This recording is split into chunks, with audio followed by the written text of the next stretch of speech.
Ustoz, odamlarning har xil gap so'zlaridan charchadim va to'yib ketdim. Nima qilsam bo'ladi? Maslahat bering. Xo'p, qarang do'stim. Odamlar shunaqa.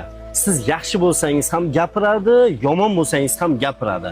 Ayniqsa sizda bor bo'lsa ko'ra olmaydi, yo'q bo'lsa bera olmaydi. Shunday odamlar borki, ishonchingizga kirib, orqangizdan hanjar uradi. Firib beradi, aldaydi, xiyonat qiladi, tuhmat qiladi, g'iybat qiladi ortingizdan. Odamlar shunaqa. 99 marta yaxshilik qilib, bir marta yordam so'raganda bera olmasangiz, ana 99 tani yo'qqa chiqarib, sizni iflosdan olib ahmoqqa chiqaradi. Odamlar shunaqa.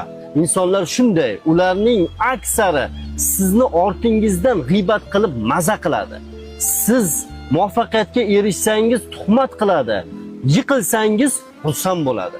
Ya'ni toyilib ketsangiz qo'l cho'zishni o'rniga ustingizdan tuflaydiganlar ko'proq. İnsanlar shunaqa.